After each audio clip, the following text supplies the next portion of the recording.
joining us last minute at our rally here today.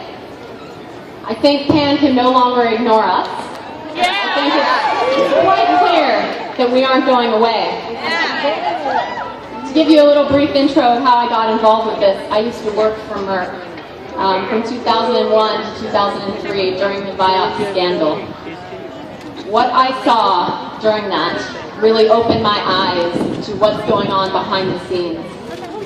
And what I learned is that just because a drug is on the market doesn't mean it's safe.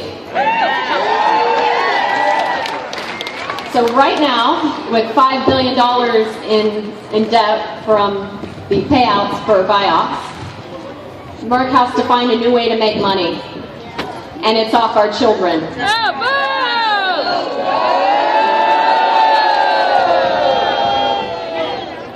But we're here today to say our children are not for sale.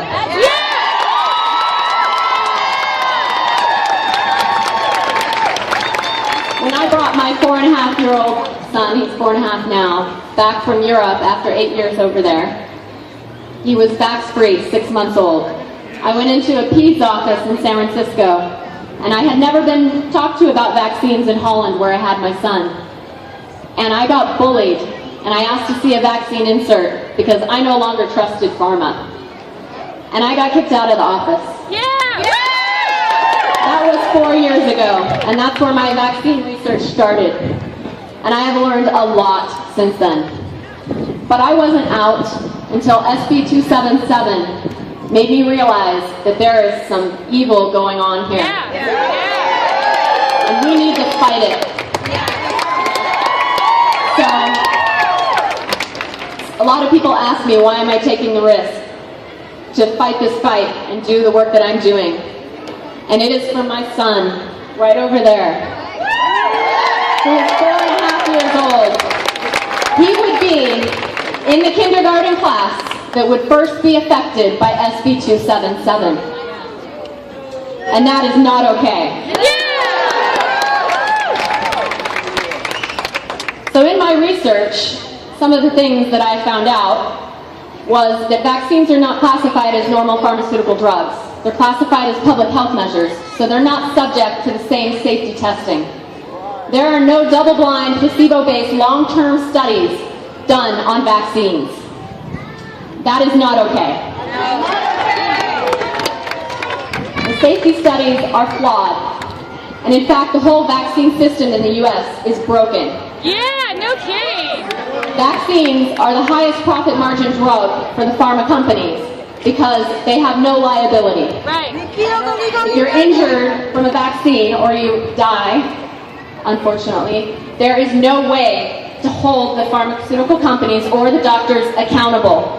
But we can hold the lawmakers accountable.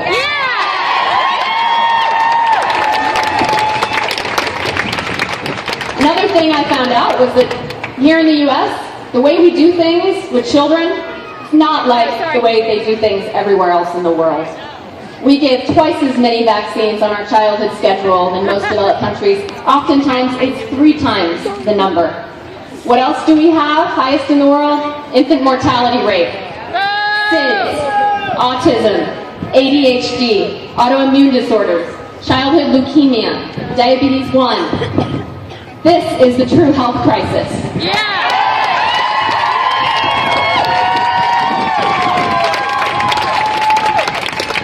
It is clear that PAN and I agree on one thing. There is a health crisis in the U.S. But it is not due to non-vaccinated children.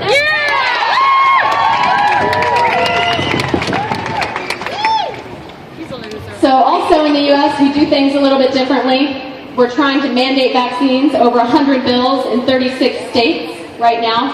SB277 is a drop in the bucket. So like Lori referred to, whatever happens here today, this is a long-term fight. And the great thing about SB277 is now we are all together in it.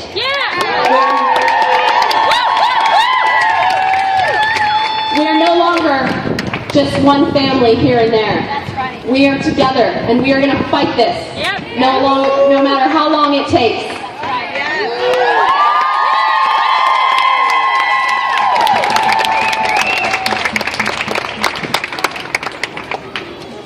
So the real health crisis is that our children are sicker than anywhere else in the developed world. Yep. And while they're pulling vaccines off the market in other countries, and they're changing the schedule, and they're suing vaccine makers for injury and deaths, we're trying to mandate them here in the U.S. Now that is what I call crazy. Yeah.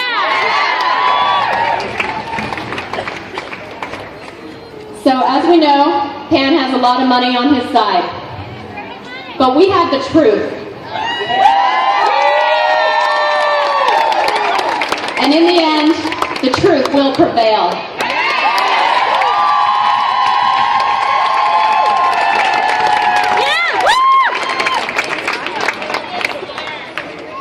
So now I want to take a moment to introduce our next speaker.